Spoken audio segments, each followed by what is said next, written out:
All right, we're ready to go. Good afternoon, everyone. Thank you for joining Matt and Mike on M&M Exhibition. Poultry Talk and Chickens, brought to you always by Rozier Poultry Supplies.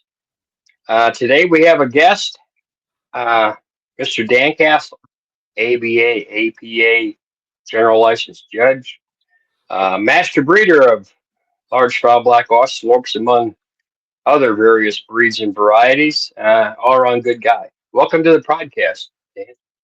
Thanks for having me, guys. That's just a pleasure. I noticed from my cameras I'm a lot taller than both of you, I know. so that's pretty odd. That never happened. I'm head and shoulders above these two guys. That's all I can tell you. I feel like I'm being talked down to. Well, you are. I mean, oh Lord. Before we get started, I'd like to remind everybody to subscribe if you're watching this on YouTube or on the M&M page on Facebook. If you uh, follow us, it'd be great. Like and share it. If you're on Spotify, subscribe and like it too. And feel free to share. Viewership and listening ship, I guess is a word, is growing. And I think it's a good thing. We've had a lot of positive feedback, and I'm really happy uh, that we're doing this. And we'll just keep going. Uh, we got some other guests coming up and everything, but that's in the future. So let's talk to Dan. Dan, tell us how things are in your part of the country. Things have been hot as heck lately. I'm kind of set up my barn for the cold, but not so much the heat. Right. The good thing is I have open cell foam insulation as an envelope around the whole thing, and it does a great job of keeping the heat in. So when it in the morning it keeps the pretty cool, but by the end of the day it's pretty warm. So I've been struggling with that a little bit. I can Unusual understand for us how. in Connecticut. What's How that? about you guys? Unusual for us up here in Connecticut. Yeah, well, it has been here too. I mean, what was it, Matt? 96 heat index, 107. And it's This is not like like at night. this At is night it usually cools off. I mean, you used to, it'll get hot in end of July and August, but it might get 70, 60 something. I don't know. It stayed in the mid to upper 70s, and humidity has been absolutely horrendous. this is the Yeah, So, longest heat spell I can remember. I mean that we've never had in like June and July. This much heat all at once. So it's been this finally cooled off today. We had a little rain and then a cold front moved in and we're down in the 70s and you can actually open the windows up.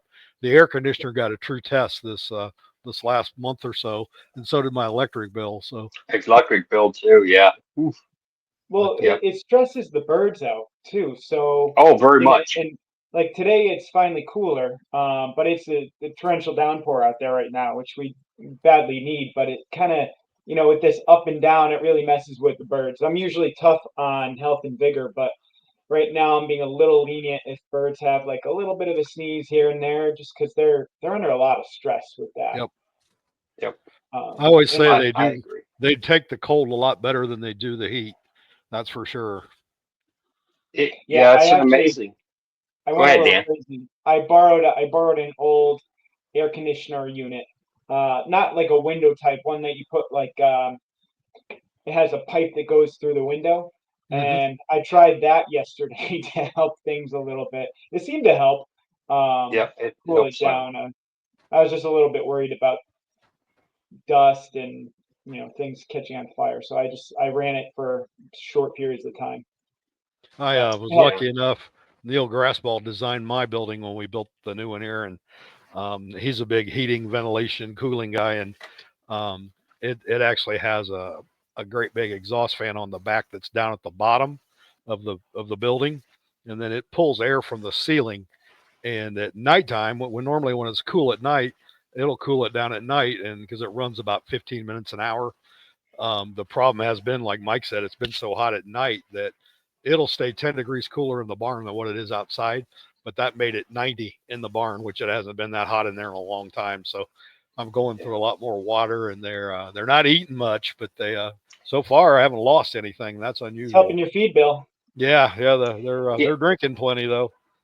The thing on that I found funny, I think I was complaining to Terry yesterday, is that like for 2 days, the young birds, I mean, they're like having teenagers. They don't give a shit. They're going to eat. They eat and drink it all the time. But the old birds, there were several, especially male birds, that they they ate very little the past couple of days. You had to fill their cup up, and the next day the cup's full. The next day they didn't even root around it; they just left it there. I went out this morning. Of course, it rained last night, and it was down to I think 59 when I woke up this morning. Completely empty. They just ate it all at once. It's just been so hot they haven't wanted. No Well, that's appetite. that makes them hotter when they eat it a bunch. And especially if you're I suppose an old white coaching cockbird, couple years old. That's they just sat there. They look good. Combs are good. They drank good. Of course, the females drank like cows. The male birds don't drink a whole lot, most of them. But I mean, it's been a stress on them. I kind of backed off and I've just let them be chickens and not really messed with them very much at all in the past month and a half. You brought up something, eating and then not eating and then eating a bunch all at once. I every year the birds, especially the large fowl, really catch me off guard. Where I'm used to getting a certain amount of feed and really pushing it. Especially the Australips as they're growing. They're fast growing Yep. birds, and they pack on the food, and I'm constantly filling the feeders for uh, about month 2 through the 5th month, when they're Yep. really growing the most. And so I'm used to doing that. And then I get into a cycle. I'm ready with the feed, and then all of a sudden, it's like a snap of the fingers. They slow down, and it throws me off because it's always in the heat. The Yes. extreme heat and humidity when I don't want to store a lot of feed. So, So then I've you done have a it lot for of a feed. while, but they always Yeah. catch me off guard with it. Yeah. They'll do that. I was talking to Brett Thompson yesterday afternoon. He was out mixing feed in the heat. And of course, the Thompsons, they raise a lot of chickens. And they were talking about that. He asked how many large fowl, and I said probably 100, maybe 100 big black cochins are here. And he said, man, the feed. I said, but funny thing about cochins are, and maybe Osler's the same way, because I cannot remember back when I had Orpingtons and big Wyandottes and all that stuff. They'll eat like crazy, but when they become 6 months or so and mature, they don't really eat or waste as much feed as most bantams do. They just kind of eat to maintain. It seems like once they get to where they're going, but they eat like 14-year-old boys, teenagers until then. I mean, I don't care what it is, they can just eat. And if you go feed something else, they're right there wanting some of that too. So Big it's time. kind of Yeah, different. no, they pack it on until about 5 months, and then after Yep. that, it's really just feather finish. They're not Yes. really growing as much, so it's yeah. Actually, some of the Australips finish it like 4.5, 5 months. Not all of them, but some of them do, and that's what I'm looking for. So um, I like it when they eat a bunch and then slow down. Then helps with the feed bill Yeah. too. Yeah. Sure does. Sure does. What do you want to talk about today, Dan? Give us some topics that you jotted down. I have a couple of things. So I'll kind of start with saying I think that I've learned. So I started with chickens when I was 7. My dad just got random barnyard chickens. I was the youngest one, and I had to take care of them. And then I went to 4-H and liked showing them. And I was actually more into showing and raising sheep at the time. I had Suffolk sheep, and then I did the chickens also, and we did a bunch of fairs, and I went to some of the shows. But I was kind of like a young stringman where I would buy a pair of this from people, a trio of that. I wasn't very good at hatching. I'm still not the best at hatch. I hatch, but it's probably the thing that I'm the least successful with. Um, but even just from doing things, you get better at it. But our hobby really requires you to be good at a lot of different things. I think that there's different cycles and there's different skill sets that you need to have. So, for example, I brought up hatching.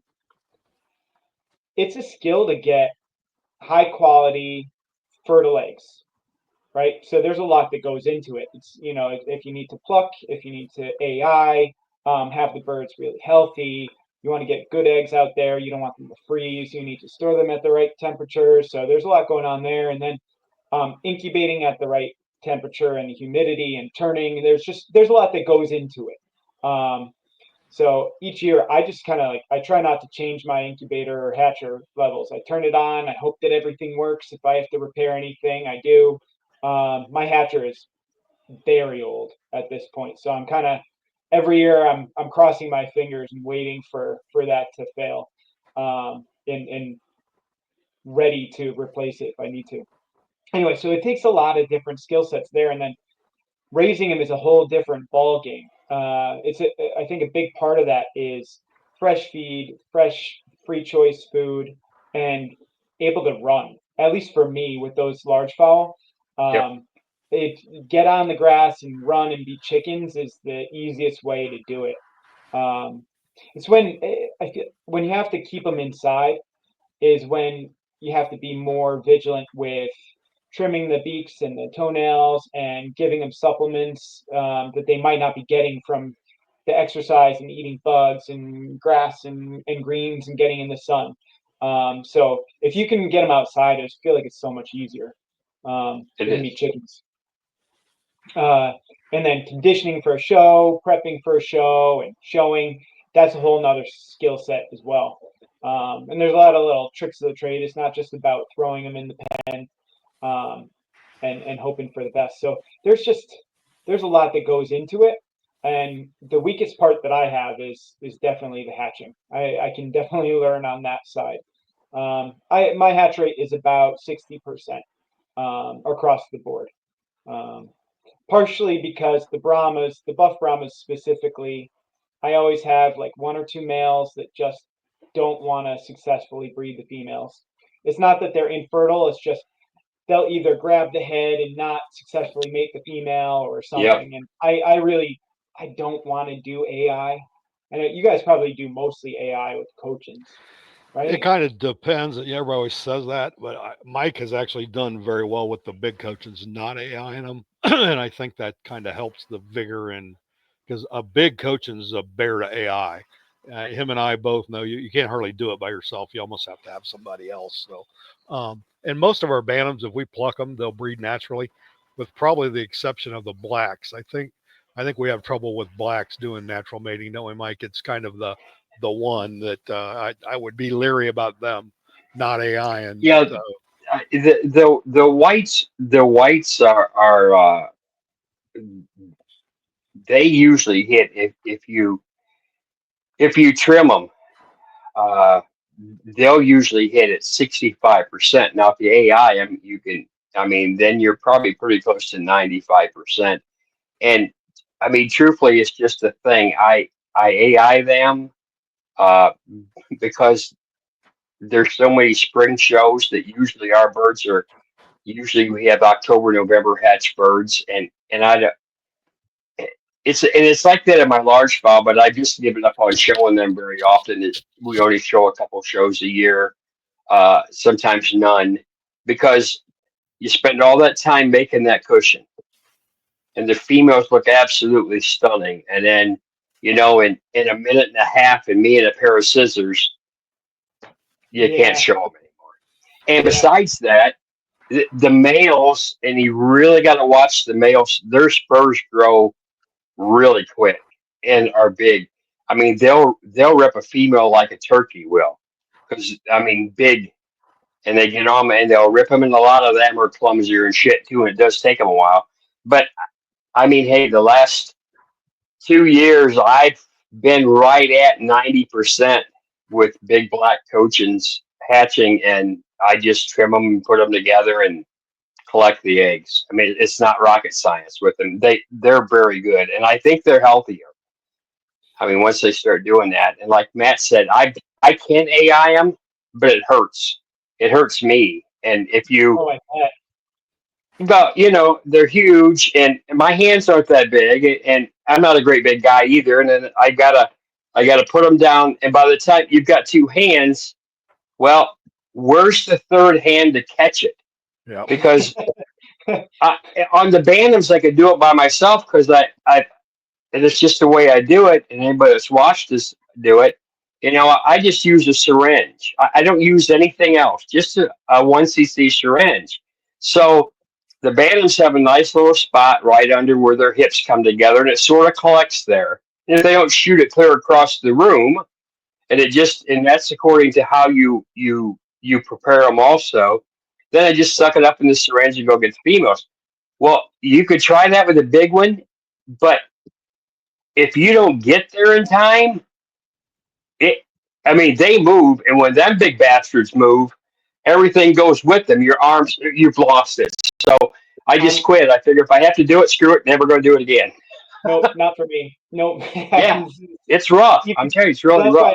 why I've got these Brahmas that sometimes just I get no fertility out of. But to be honest, I'm like, well, I look at it and I think maybe you're not supposed to give me some offspring this year, and I move on. And Yeah, yeah, you know, yeah. You losing can't a sweat male, those I'll things. save them for the following year. And a lot of times they do figure it out. Yeah. I've tried a lot of different things. I've left the cockerels in with the pullets longer, so as you know, they're used to them. Having males next to each other in the breeding pen, so they kind of like watch them and try to figure that out. I I thought when I moved to the new facility, I thought I had figured it all out because the first year I had great fertility. All of the pens were producing something, and I figured, you know what, it's because I have much better lighting, and the lighting is very specific to replicate the sun, and I had it just a lot more lighting in general. So figured that was it. Well, the second year that I was here went back to not as bad as it used to be, but yeah, I still had like two or three pens that just weren't incubating.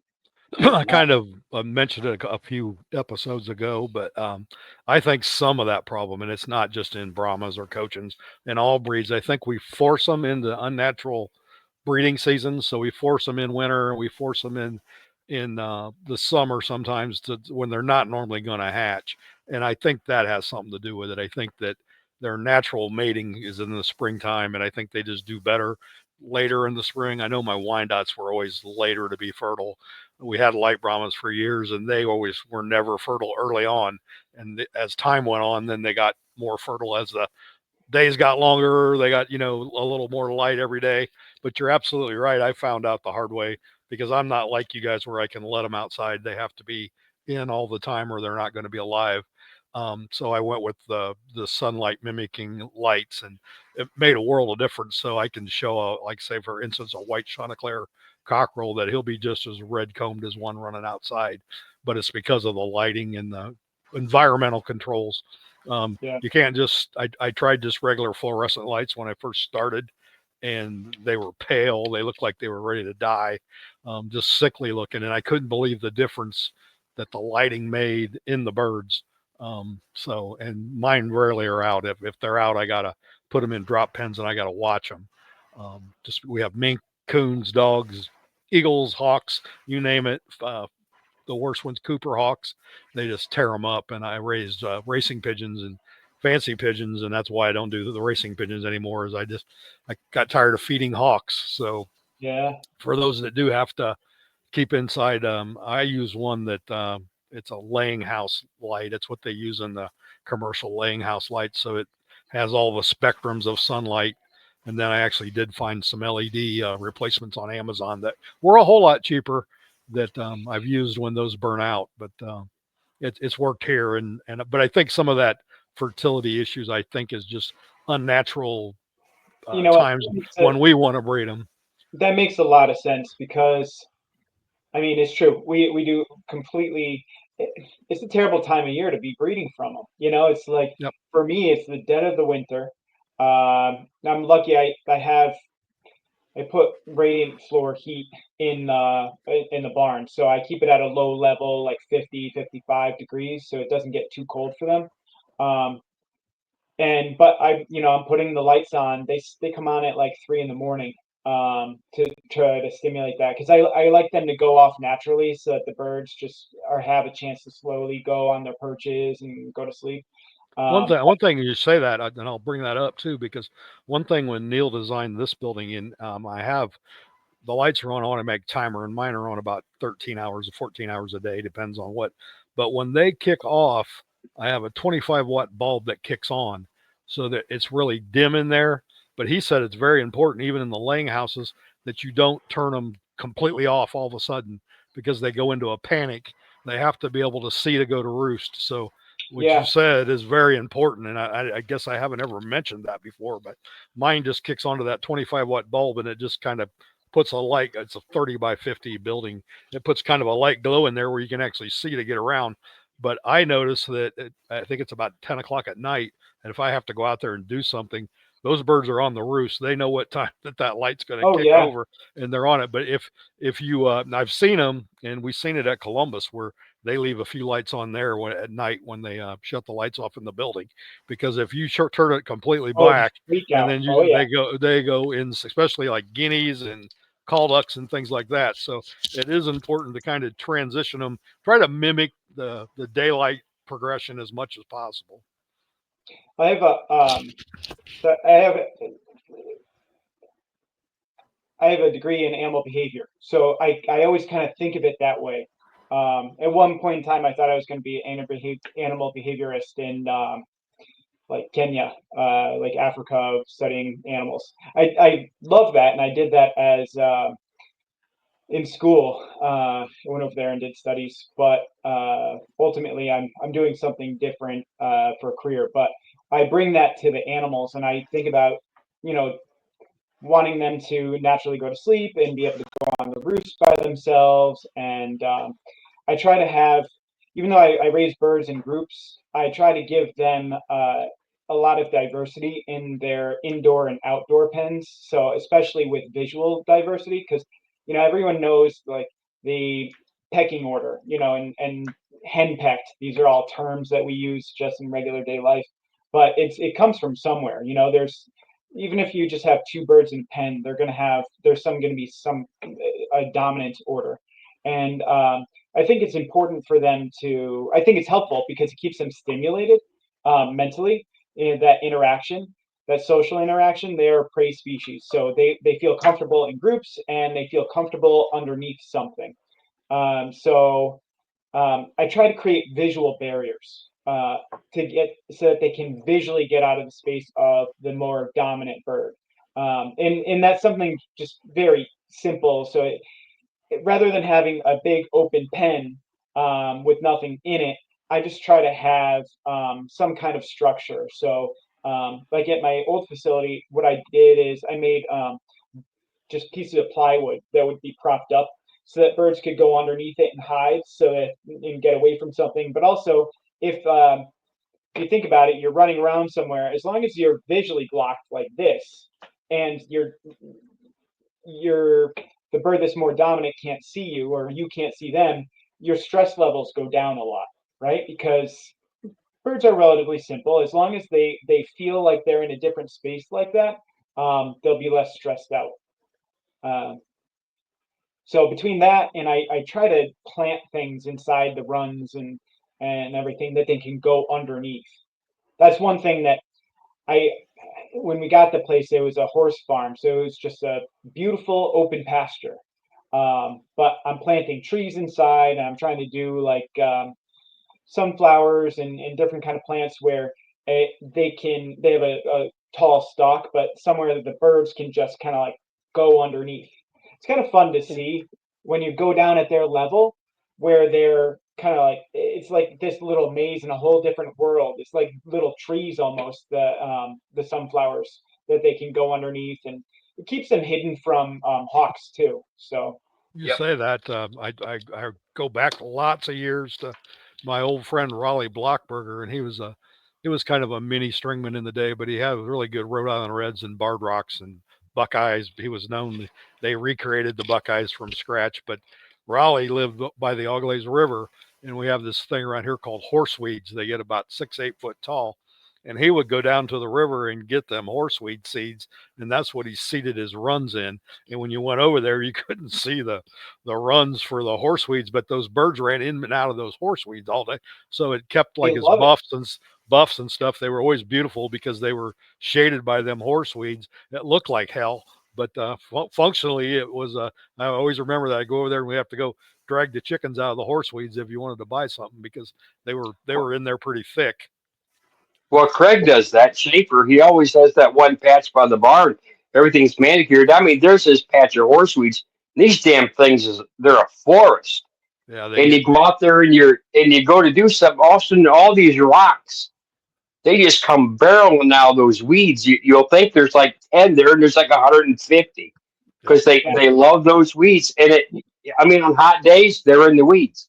That's where they want to be. Yeah, and that's why I'm trying to create more of that here. I had a lot in the where the birds were before. It was kind of like in the woods, so they had a lot of shade already, and then I had all the stuff growing up, so it was a much better space for them in the hotter days. So trying to recreate that here. It's just little by little.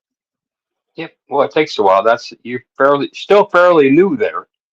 Was this Yeah, third year, fourth year? it's year 3 with the birds. Yeah, Okay. Yeah. yeah. Yeah. It's been quite the quite the project. We worked on the house and the barn. We built the garage and did a ton around the house as far as regrading and planting and stuff. So I have a lot of things planted that are gonna eventually give a lot of shade. It's just trying to be patient with it.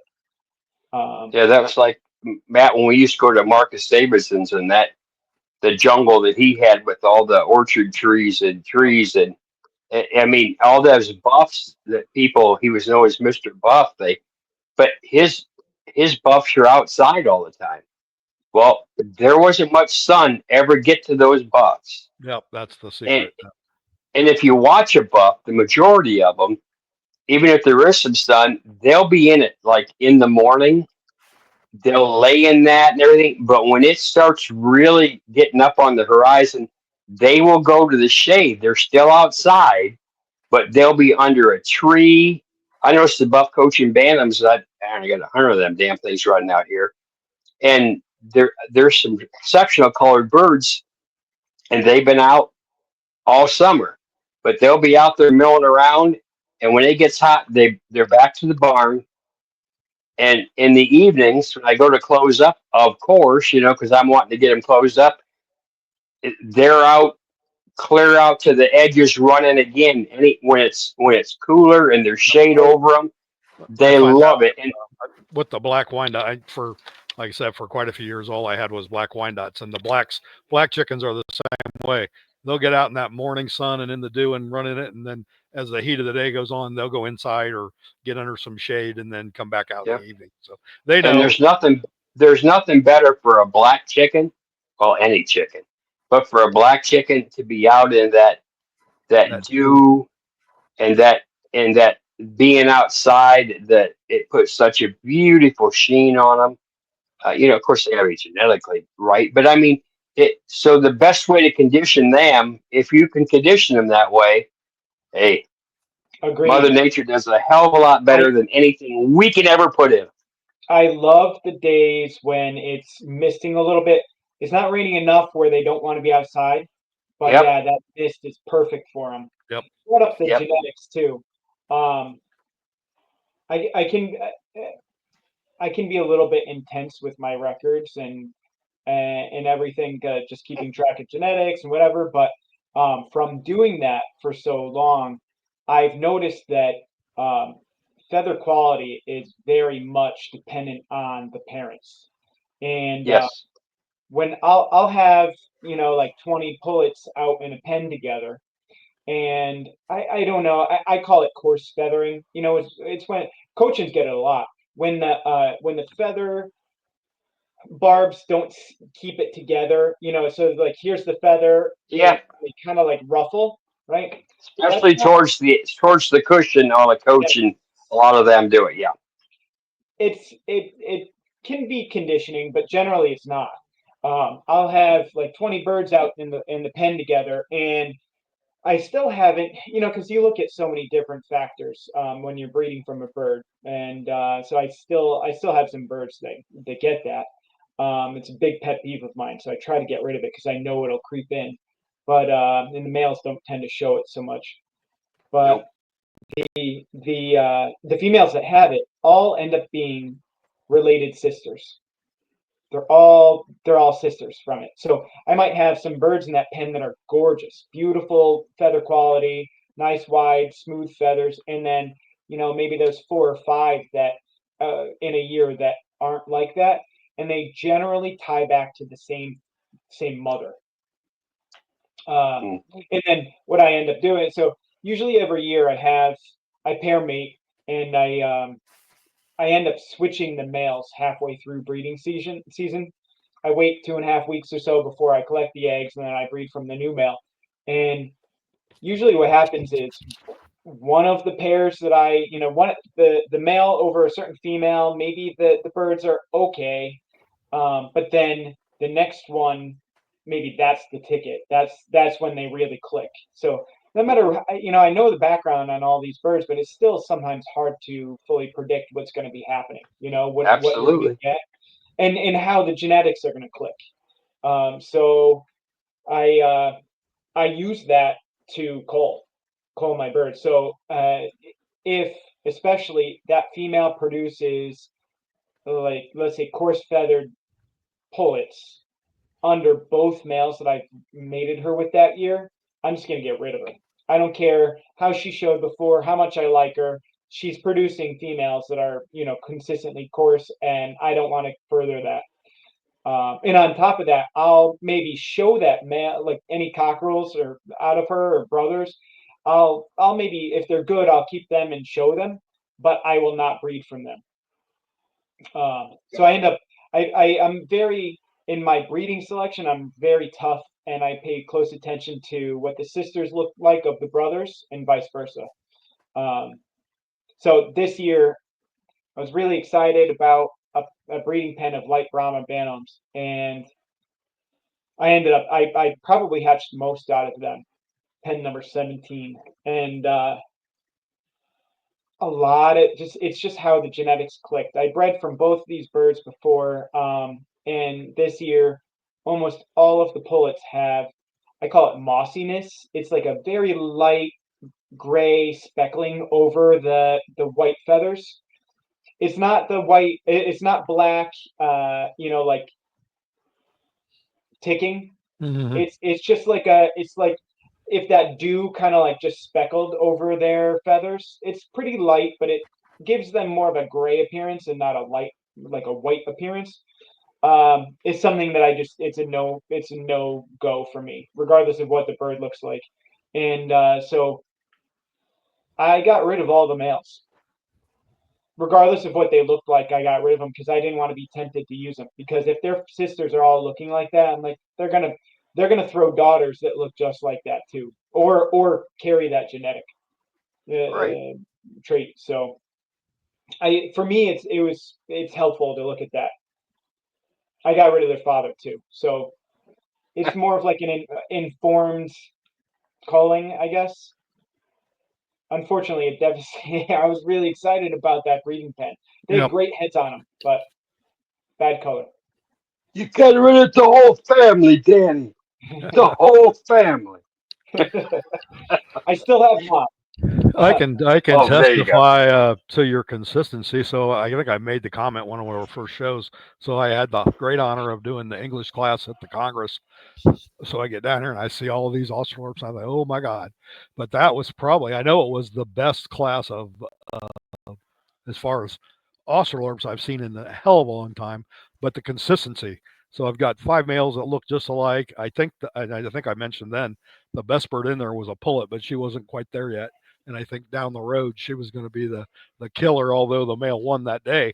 But the consistency across the class makes it a joy to judge. I hate judging a class where I've got 7 different types and 5 different feather qualities and this and that going on, and we're trying to weigh all that. That actually makes it easier to work I think.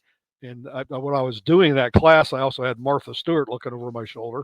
So I was hoping that I did a good job, but I had Martha and her camera crew and all of her staff there were asking questions, and thank God Emily was my clerk, and she deferred some of that off of there. But she was just wanting to know about different things about Australorps because I don't think that's probably one of her breeds. But I said, this is a dual purpose breed, and we don't want them too big and we don't want them too small. I said we want them just like this.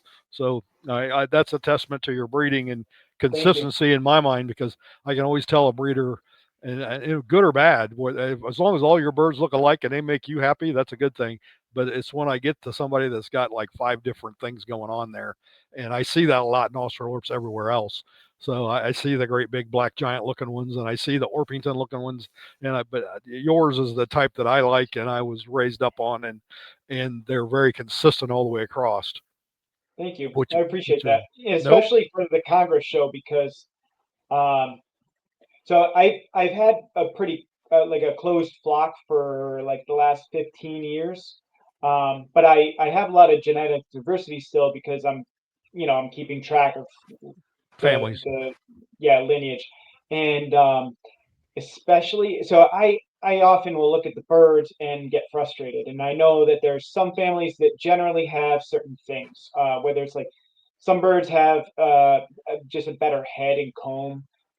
Some tend to be a little bit fluffier, duller feathered. Some have a wider tail set at the base. There's a lot of different things that will go into them, and I tend to be really tough on my chickens. I'm not. I'm pretty. It can be a little bit hard to be happy about moving forward with things when I'm always focusing on, okay, what's next? What's the thing I'm not happy with? So generally, I'm pretty critical with them. And Which actually that's where you have to be. You can't be complacent. I've seen too many breeders get to the top and get complacent, and then it all goes to hell in a handbasket fast. So the fact that you're always looking at something you can do better, and we all can do that, is to me the attitude to have and why you have your success, because you're never happy with this spot. You want to be here, and we do that. We sell white Cochin bantams that go. One of them was best feather leg at the Ohio State Fair last week. We sell birds that I think are good birds, but they're not where we want to be with them from where we started and where we progressed. And you want to go to that next level. And one of the things we try to do is what you do is I want all those white Cochin males to look the same. I want them to be consistent. That's something we didn't have in white Cochins for a hell of a long time. And one year, a competitor said, I'm going to beat that male of yours. I said, well, you better beat all 20 of them because we haven't showed the same one yet. So we actually had 20 males, and they were out of a couple matings, and when we were whooshing them, I had to look at band numbers because I couldn't tell them apart. That's how tight they were. So wow. So those are things that I think you always have to work. I keep a lot of male birds. We keep a lot of males. I don't. Not at the end. Most people don't. I do. Just in the white bantams. I never have it anything else. But usually everything else is more of a female line. I shouldn't say that. They have a tendency to produce more females, or I like the females because I've took a lot of male line shit and made pullets and hens better. I like that, but and I started that way. I was trying to make both, and we still get good females. We've won feather-legged and a couple show champions on pullets or hens, but I decided instead of beating my head against the wall when something works, we try to play to the strength, and the strength happens to be that the males, and truthfully, when they're all washed up and that, and they're showing, they're not, if they're not assholes, but they're showing and everything, they're pretty spectacular. I mean, they have that it. And they're hard to call. It's hard to call if you got 20 of them. It's very hard. And like with your males, I know your Australorp males probably are a bear to call because they're just very similar in structure. So I appreciate you saying that, especially at Congress. It's right before breeding season, and so Yep. I'm making decisions. The birds that I have left are generally unrelated, and I'm keeping them for different specific reasons. Either because genetically I'm wanting to use them. Maybe they're a more inferior bird as far as show is concerned, but genetically I need to keep that diversity. Or like they have slightly different traits. So at Congress, I always feel a little bit insecure about what the judge is gonna. Oh, I've got a fly in here. What the judge is gonna think about my. I show a lot, and because I like to kind of show what I've got going on, and because I don't get to a lot of shows anymore, so when I do, I like to show. And by that show, I'm down to like the best two or so from each breeding pen. So I feel like they look very inconsistent. And I feel like at that show specifically, like I might seem like a fickle breeder because I'm like, well, I've got this over here and this one's got a longer back and that one's got this. So I really appreciate you saying that because I've never said that to anyone, but it's like that show I feel a little bit insecure with. I'm like, oh boy, I hope they don't judge me for having some diversity in this display that I'm showing.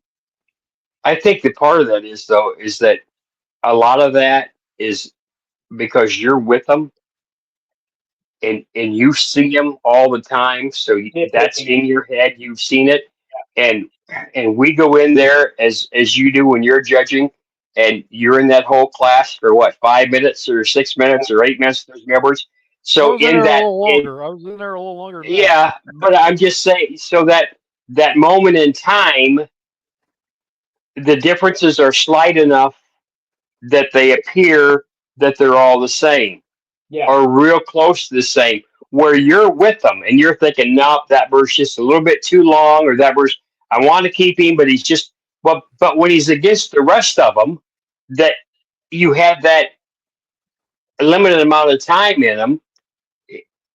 There's certain things you just the whole picture is there. So the whole picture, we're not picking it apart like you as a breeder Yep. should pick it apart well, and for what you're doing. especially since they're going in the breeding pen that week. Exactly. So Yep. I come home from that show, everyone gets plucked, and they go in the breeding pen immediately after. So by that point, I've been really studying them and trying to figure out who I want to put with whom. So yeah, Exactly. Yeah. Well, one thing that was Yeah. nice there, and I like that show for many reasons. Like I said, I went there 10 years in a row, through thick or I don't thin. like But to drive. I don't like to drive, but I do like the Especially way the drive home. The drive home sucked. the way they're laid out, the wide aisles. You know, when you have them double cooped like that, I can stand back and watch them walk. That's something we don't get to do a lot when judging large fowl anymore. Oh yeah. And I like to stand back and watch them walk, especially that breed, because sometimes I see leg problems, and you don't get to do that when you're in a 2 foot aisle in a single coop. And so I was able to spend a lot more time with them. And good thing about Brian, he runs a very tight ship up there, but he doesn't overwork the judge either. So I knew what I had to do, and that was one of the last classes I had. So I had some time to spend, but I spent a lot of time watching them actually walk in the cage, get them out, then put them back in and see how they recover. And so that's fun in my mind. That's the fun part of judging. It's not work. That was enjoyable. there's I think that's a key thing there where some suggestions for exhibitors I would say is most large fowl. I maybe you guys disagree. I feel like most large fowl should be in double coops, not because they physically don't fit in a single coop, but because most of them I think show their type better if they can move. The large fowl, they don't just stand there. I probably not the case with Cochins or Langshan's, Now Mallards. it is with coaching males especially. I like it better. Well, then if they're crazy, well they're crazy. But I like them where I could because they'll do that walk and turn.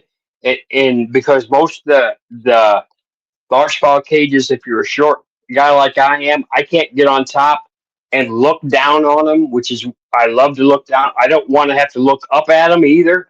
I like to look at them straight, but you can see because they'll do. When you get mid turn, you get a whole view of that bat. I think that's very important. The females, hey, if you want to put it doesn't make any difference to me on them. I've won out of single ones and I've won out of double ones. The one I don't like getting in a double coop, and I'll have to tell this story, but one year at Columbus, I had to do Polish and good old Joel Henning. So the large fowl were double stacked, and he had probably 25 white crested black females, hens and pullets, double stacked, double cooped on the top row. They had to go get me one of them rolling ladders, and Rick Bond rolled me down the aisle on that ladder to grab them. So you try to grab a Polish out of a double stacked, double coop cage.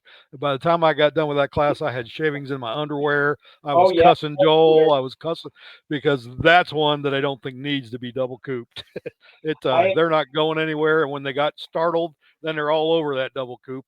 And so some of I think like years ago we showed big Rhode Island Reds, and they didn't have double coops. You couldn't buy one if you wanted one. So the birds have adapted a little bit because you used to have a rock and a red that went in a single coop, and they wasn't the big single coops that we have now either. They were the old they called them A's and B's, but they were the old B coops, so they were a little smaller. So two of those would go on a 4-foot or a 8-foot piece of plywood, where now we got a little larger large fowl coop. So the birds have gotten a little bigger and a little longer and a little more now that we have the advent of double coops, I believe. Because it used to be a red had to go in a double coop. Well, if he was way too long, he wasn't going to fit in there. And so now we see a different style of red than what we did probably back in the 70s and 80s. And I want to interject one more thing. You talked about Matt watching them walk. Reminds me back. I was reading. It's in one of the guy from Canada that had the Reds, Maurice Wallace. So when he's talking about his Reds, and he made this valedictorian showing, right? I mean, he was going, and Art Schilling judged him, and he would take those Reds out, and they would walk those red males. Of course, you got to remember those were how many day shows? 3-day, 4-day, but they would walk those males up and down I imagine it would be just like the base without the coops on it, but he would walk the males to see how they moved, how they just stood naturally and everything. And I thought, that is really cool. And you're right when you can watch a bird walk in a cage, or if they're not, I mean, you don't want a crazy bird in the cage, but if they got a little life to them and you watch them walk, not always showing off, but just how they move, it's the same thing as a horse, as a dog, as a cow, as a sheep. You got to see them move to really know what they're doing. Exactly to that point, that the male that won up there, that was the difference. Because every time I looked at that bird, he was in a natural stance. I didn't have to go, fuss with him and all. Every time I turned around, I'd look back at that bird. He was down on the end, and he was always posed the way he looked like he should be in the standard. And a couple of the other ones probably wasn't. They were, over in the corner. Or they wouldn't. That bird was, in my mind, a bird that naturally sets up. The cockerel. Yeah, I think he went reserve large fowl, I believe. He's the bird that he's out of all the cockerels from last year. He's the one that I had my eye on the whole year. So it is like even from it when he was younger, he was my standout. So you chose the standout bird.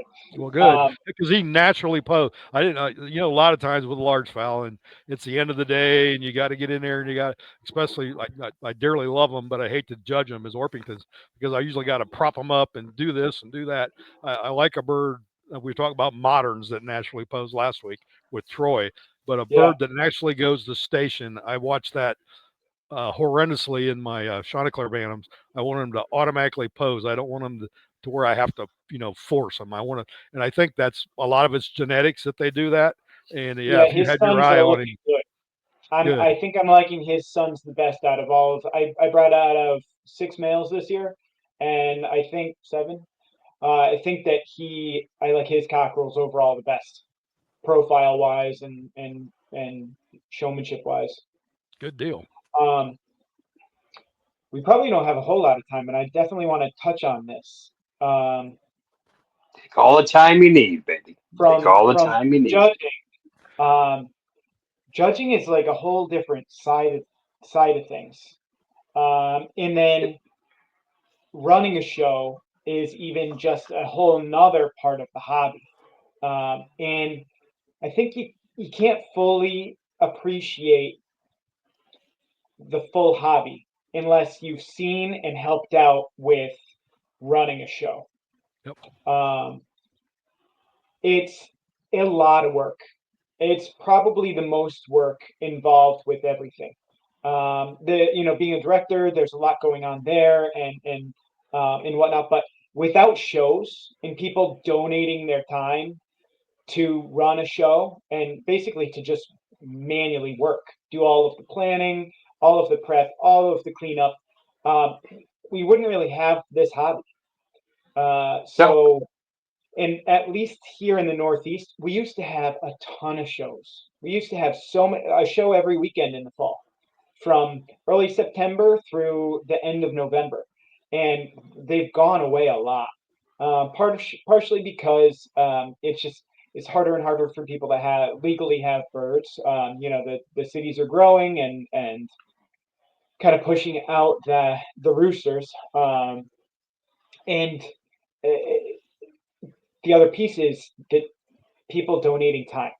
So I think it's really important for those who run shows to be really efficient, and try to be as organized as you can. What we've done for the Connecticut show is, and it's a smaller show that's in June. It's not the most ideal time of year. We did that because there were so many other shows in the fall. It's heavily focused on juniors. It's around Father's Day, so it's kind of like, oh, mentorship. We match pairs of birds with junior kids and everything. But we try to do, we have everything on wheels so that it's easy to move things out and whatnot. So where I'm going with this is, if you can, try to help out at a show, because I would say, no one wants to do it. Everyone's busy. Everyone has something to do. But if everyone had that mentality, you wouldn't have a show to go to. So it's if you're one of those who just signs up for the show, you show up that day, you show your birds, and then you head right out. Even if you could stay a little bit longer and help take down your cage, it would make such a difference in tearing down the whole show hall.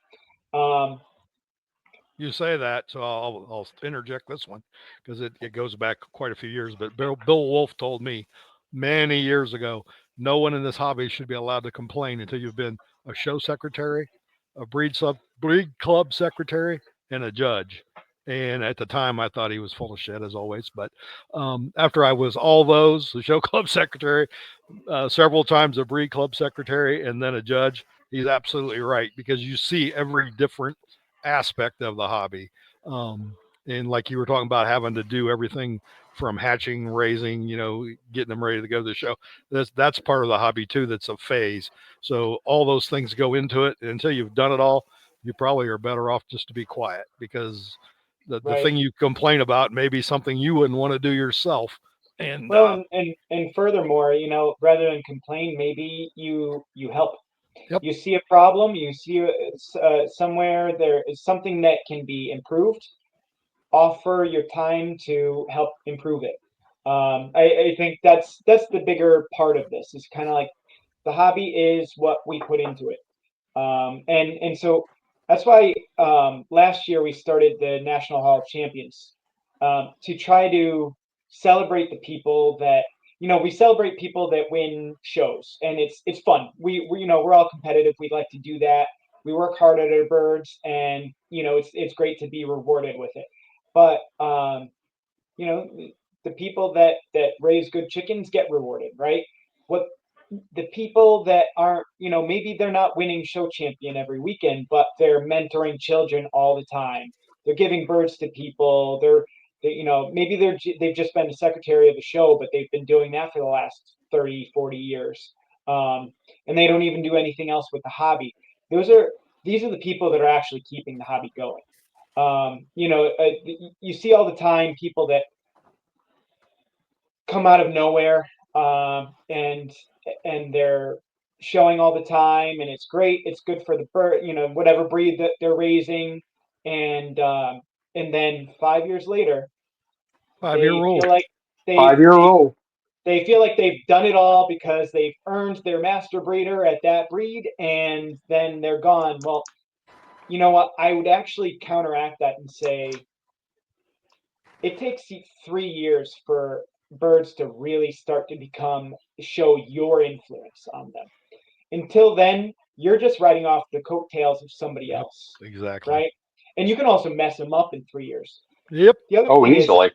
okay, get master breeder. Let's see if you can keep it, because maintaining a breed for a significant period of time is really difficult.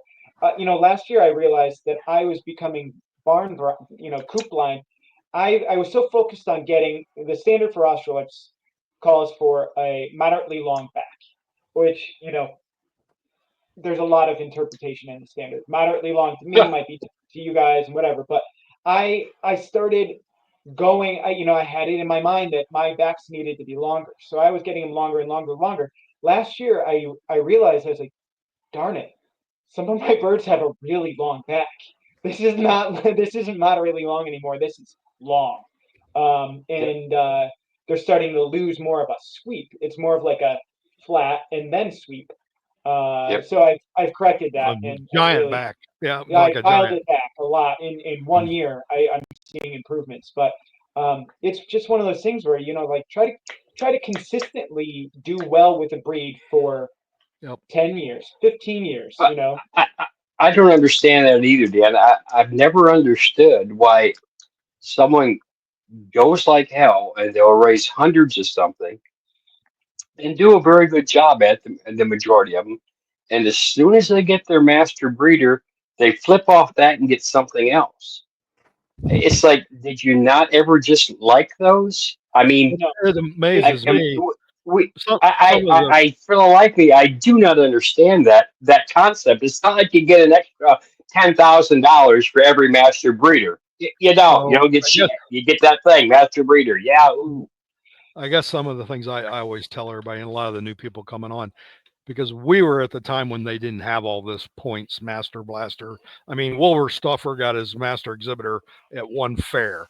So the best breeders that I know, I can name them off, never got any of those titles. Ralph Sturgeon never was a master of anything. Marcus Davison never was a master. Bob Enslin, Ed Miller. Um, just so You can just keep going. it's nice that we do this and people are recognized for it, but I'm like you too, Dan. 5 years, you can really screw some shit up because I've done it. And Ed Miller always said within 5 years, you're going to have to breed yourself out of a corner at least twice. And that's the difference. And that's one of the you're reasons just why I like, beginning. It's really just the beginning. yep, I Yeah. like It's the like, ABA's program because you have to win 20 start wins over a 5-year period. You will not believe the amount of people that have gotten 20 wins in 2 or 3 years and then have to wait 8 years to get that last one. They didn't do it over the right time frame and they're all hunked off. I said, well, it shows longevity in the hobby, number one. Number two, it's not, I mean, I've had breeding projects that took longer than 5 years. The white coaches are at a 14-year, impasse now. Till finally the last 3 or 4 years, we got to where we're consistently winning with them. But boy, we took a lot of lumps up to that time and raised a lot of birds, sold off a lot of birds. So yeah, I think it's great we have all this stuff and not taking anything away from anybody that is one. But you got to remember back to the time where these guys did this and we had none of that. but a lot of times when you cross lines and you bring in a different bird, maybe the first year you might get stuff that doesn't show up in either. Maybe you start getting stubs, and neither of the lines has had stubs in 20 years. It's just you never know how the genetics are going to click. Usually, that first year is pretty killer, right? And people feel like the best breeders in the world because they took birds from this one and put them together, and wow, they're great. But usually, also what happens is that second year, it's crap, and then Or they wonder third year. what The happened. second and third. Yeah, the second and third years, that's where all that shit comes to the top of the pot most of the time. And it's Yeah. time to figure out, what do I do now? And that's where you have to go back to, why did I do it in the first place? What am I Yep. looking for, and reinforce? That it takes a couple of years for those genetics to iron out, for sure. Yep. Um, Yep. so yeah, I just agree. going back to that, just as a plug for it, the people that are donating a lot of time, they're mentoring people, they're running these shows. Um, Please feel free to nominate them for this award. We give out plaques to them, whoever's selected. It can even be people that have been passed away. So they get awards, and we present them at the Ohio National every year now, moving forward. So if you It's need a great if you need deal. that, We ran It's a that good in deal. the ABA newsletter, and I seen it was in the APA. So anybody yeah, that wants yeah. to do that, it's a great way to recognize that poor old show secretary that's been doing it for 25 years, and never got much anything but grief every time the show come around. So I think some of the people that you recognized, it was long overdue last year. It was fantastic. I was enjoyed seeing them up there, and I enjoyed seeing them with a smile on their face. Well, and it's mostly about positivity. Yep. It's just like people that are really helping out and really care about the juniors and running a show and everything, and they just they share birds with people because they just want that breed to be the best it can be. We let's celebrate these people. Yep. That's what it's all about. So if you want that link to the online application, we have quite a few. We have a lot, but it's still open until the end of August. So just you can message me on Castle Poultry, and I I can send will you. take the link and put it in when we publish up the podcast. I'll put it down Oh, in great. the as I've got it here. Yeah. So Somebody else that's good for that too, Dan. We've got a lot of really good breeders that don't show. That Oh, they yeah. just don't show or don't show anymore, but they still supply so many birds to so many people to get a start in, or I'm looking for this, where you go down there and you look, you think, how long you had them? 38 years. Well, I didn't know. You never come by the house. What do you need? I mean, there's a lot of those out there that are Well, just, that's and fun. it's interesting to that. There might be a breed that's pretty popular, but that breed is not sustained by people hatching 10 or 15 a year. It's Nope. generally sustained by sometimes just one or two people that hatch a lot of birds and supply people. Those people that hatch 10 a year probably come back and buy them every 3 years. I see that a lot, yep. where Yep. people will often buy birds every third year or so. They need to get something new and whatnot. But it happens a lot. So that's why you see on Facebook, on a lot of these sites, oh, what's a breed that needs help? What's a breed that's rare that needs support and everything? To be honest, I would say all of them. And just because Exactly. you see them at the shows doesn't mean it's because they're popular. It could very likely happen where one person who's the main supplier, even if they a few birds to each breeder a year, or every couple of years, once they go, that breed trickles off. That's part of why you see waves and popularity on Yes. some of these. Yes. So it's I We've would seen say it every happen many times. We've seen that happen many times. I'll call him out now because he's gone. But Gene Hallback, Jeff talked about his uncle Gene. Gene supplied Cochin Bantams and Japanese Bantams to everybody in the country that they could ship to, and never went to a show. I don't ever remember him at a show. He was a dairy guy. He had to be home with the cows. And I bought white Cochin Bantams from him in the 70s. And there was a lot of Jap breeders that had standing orders in with Gene in all the colors every year. And when Gene went, what happened to the Jap Bantams? We don't see near the classes, do we, Mike? As what Oh we did God, when no. Gene was going strong, because he was not afraid to sell them, and he sold good birds to people, and they could raise them for the same deal. They could raise them 3 or 4 years, but they were probably going back to Gene to get some different ones down the road. So yeah, that's true. Um, I often wonder, I see things up and down. It's amazing that the big waterfowls back up because when I come into it in the 70s, the gas crisis and, feed costs and everything, they had just about killed the large waterfowl and a lot of the large fowl. And so now we see a resurgence of large fowl, big waterfowl. It just amazes me that they're still there and they've come back some.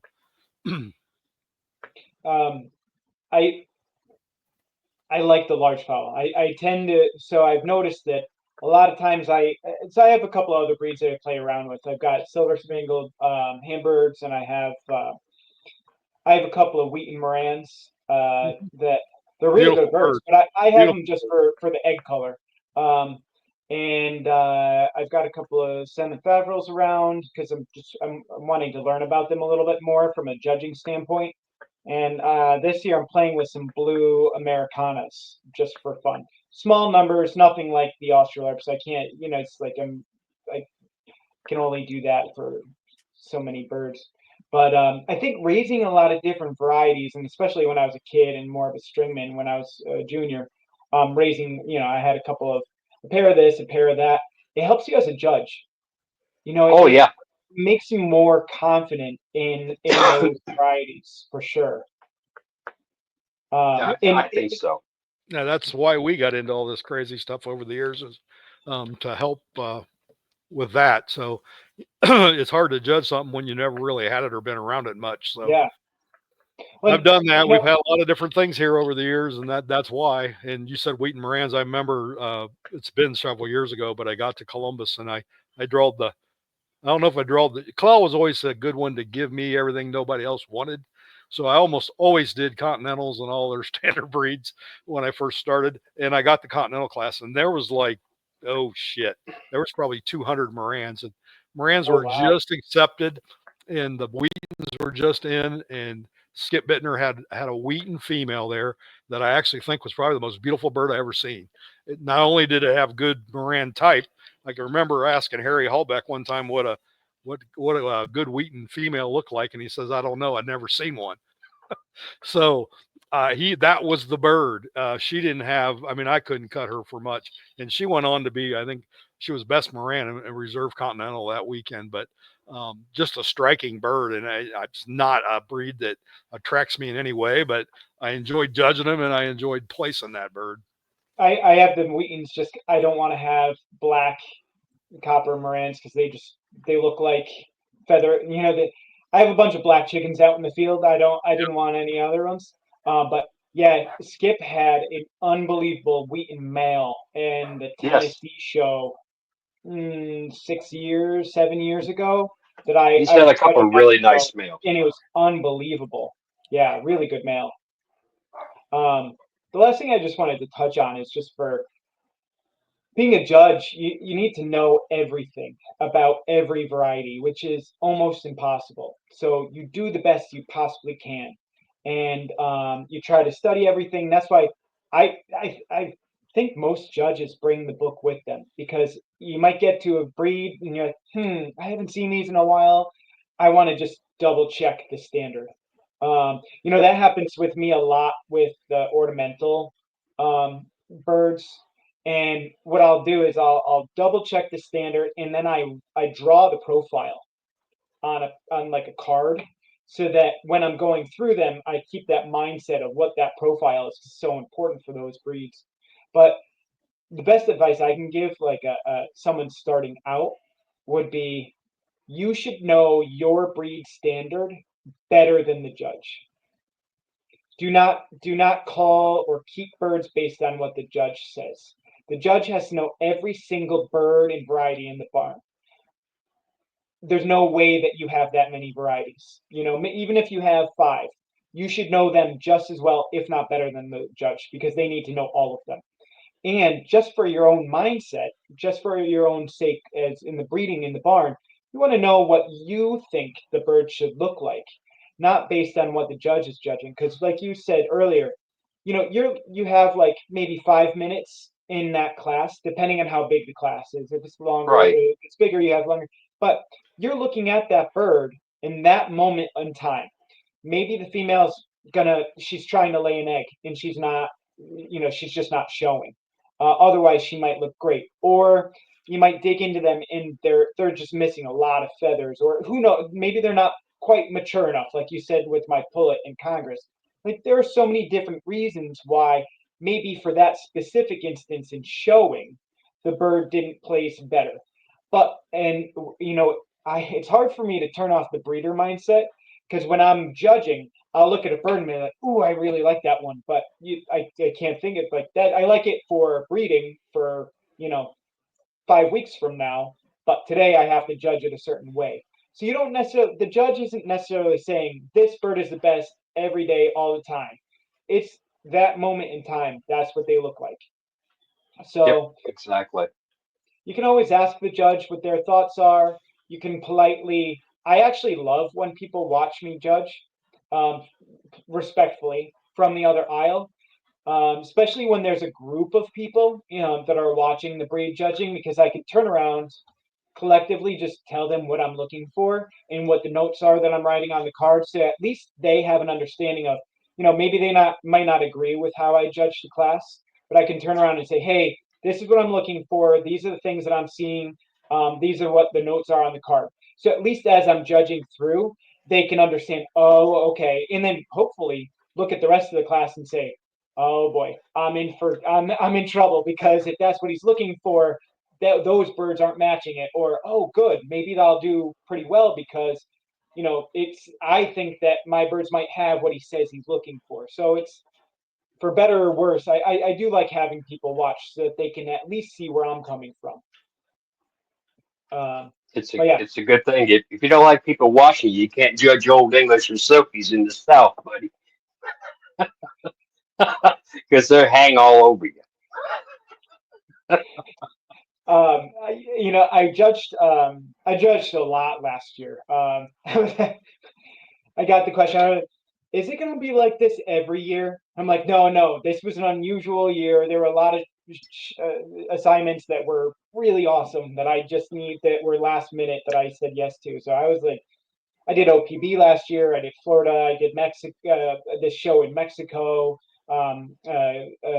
Congress, sorry, Congress Juniors, Ohio. So there were a lot of cool shows that I was at last year.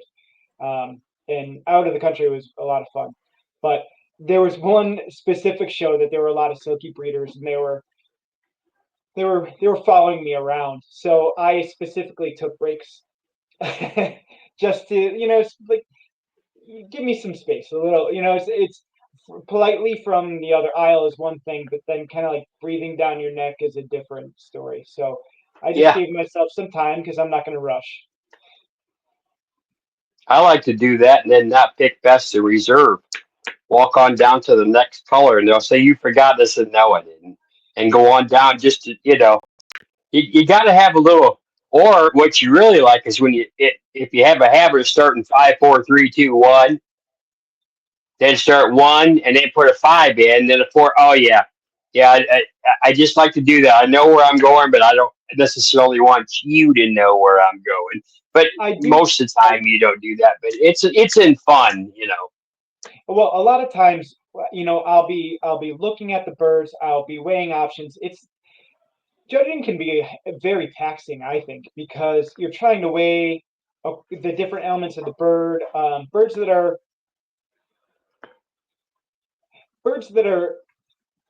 better than average but more mediocre are the hardest ones for me to judge, Yes. because I know that they're not going to go really far because they're not stellar. They're not so bad that they're a definite last place, or whatever. So it's hard, especially when they're a little bit different. So you try to weigh the different elements of what's worth more points. So it takes me a little while. I try to do it quickly, but it takes me a little while. It's kind of taxing. So those are the classes that I very often will I'll mark them as I go. I'll do them all at once, but I already know what they are in my head. So it'll be 1, 3, 4, 2, 5. Like I don't necessarily, Yep. they all get marked, but they're not in order. They're in order of how I think they Exactly. should go. Yep. And that's Yep. usually because I've been doing the mental gymnastics, and then I've made my decision. I just go through and move on to the next. Yep. That's where you have to do it. All right. Hour 14, buddy. You're muted again, Matt. You there? You're That's muted, Matt. that keeps me from talking that way. I was going to add to Dan's. Yeah, the dogs were barking, so I muted. I when I first started judging, the worst thing, you're harder on your own breeds, and that was the worst thing to do, was to take that breeder hat off and go to the judge hat, especially with black, when I had black Wyandotte Bantams forever. So when I got into a class of them, and back in the day, that was always over 100 birds. That was really hard to do. So yeah, I like this one for that. But then you have to just think that I'm judging this bird today as a show bird, not what it can do down the road. And that took a while to get past that. Even not so much anymore, but back then it was hard to take off the breeder hat and get the judge hat on. You know, there are breeds that sorry to go even further. The No, breeds that no, it's okay.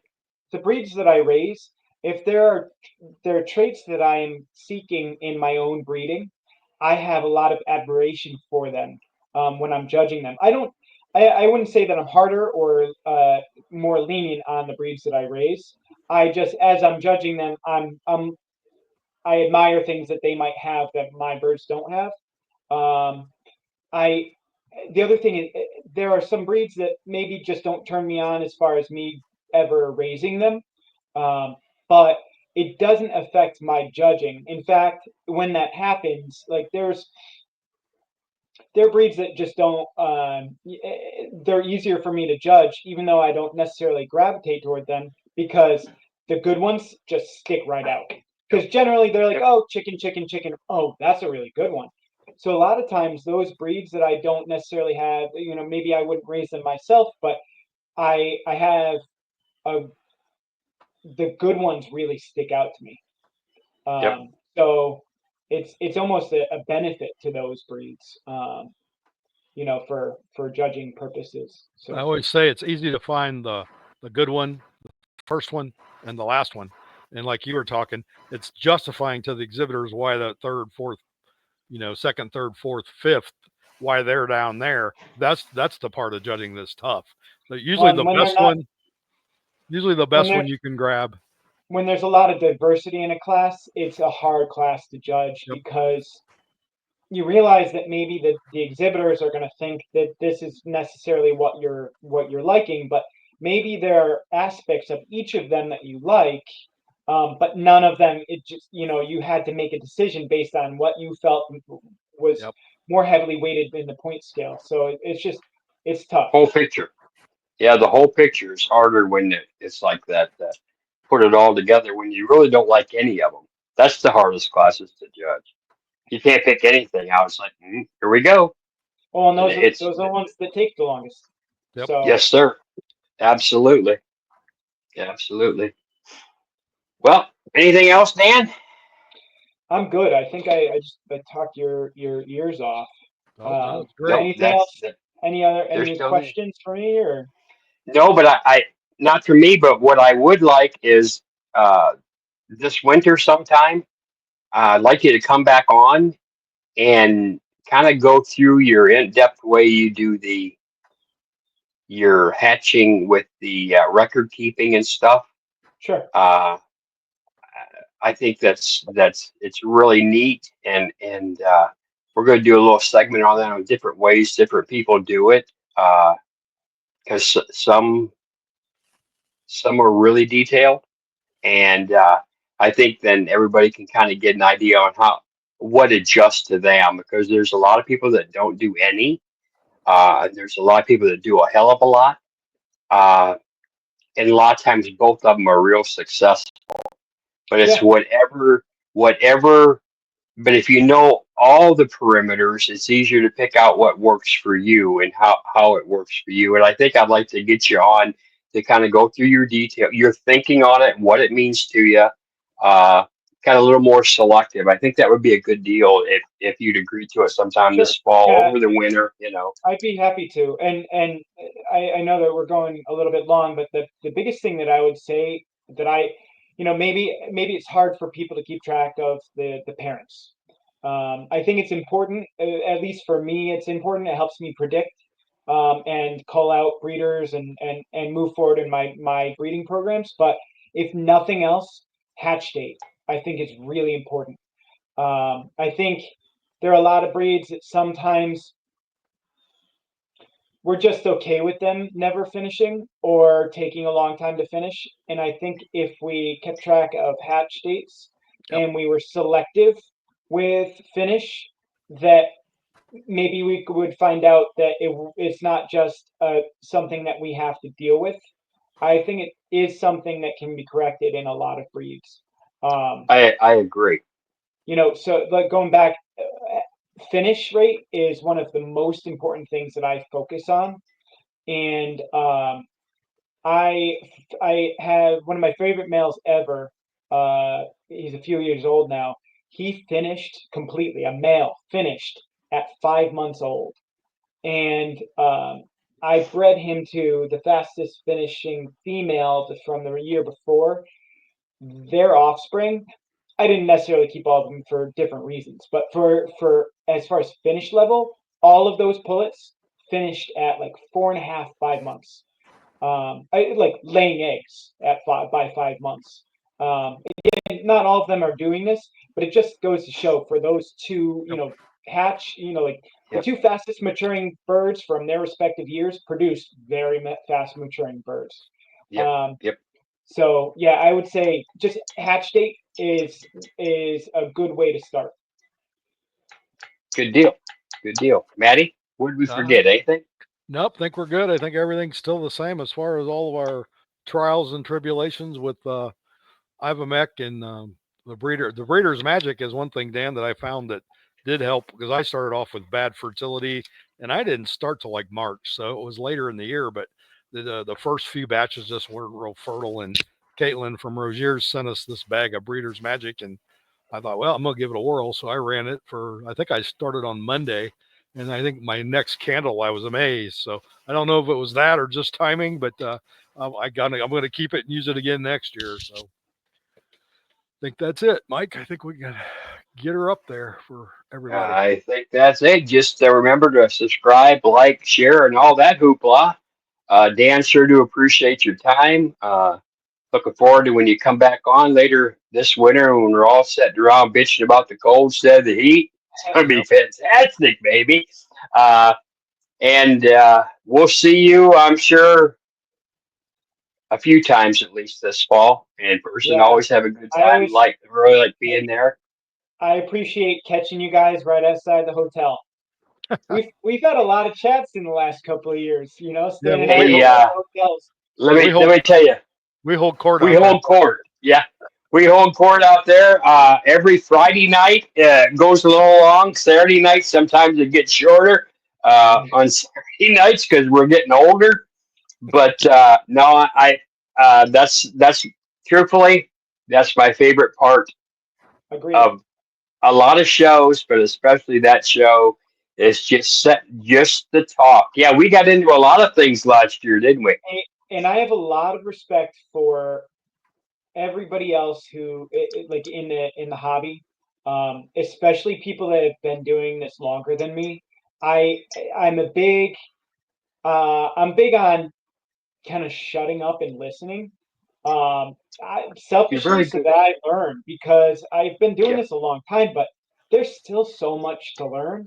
And I mean, that just goes to show there are a lot of little tricks that you guys gave me in the last two show seasons just from shooting the shit outside. So yeah, to make that point, and thank you, but to make that point, every one of these episodes that we've done, and we've known all of you. I mean, but we have found something out or learned a little piece of something. Just letting people talk. Yeah. Ask a question and let it go, and just see what happens organically. And it's amazing what you'll learn when you keep your damn mouth shut and your ears open. It's true. It's true. So and that's the way we learned. Hey, we were brought up that way. We sit on the back of trucks. We sat in rooms you could throw a cat through the frickin' wall, and listen to the old guys when they chose to talk. And I think that's still the best way to learn. Yeah, you can still have your So, own. It doesn't mean that you don't have your own opinions and yep. whatnot, but you learn a lot that way from people's Yes. experience, from breeding, from judging, from just everything. There's a lot to learn out there. So Yep. And if you don't stop learning, when you stop learning, you stop living. There's yeah, no more reason. boring. There you go. Boring. All right, buddy. All right, thanks, Like I guys. said, good seeing you. It's been great. Enjoyed every minute of it. Yeah, I had a good time. Thanks, guys. Yep.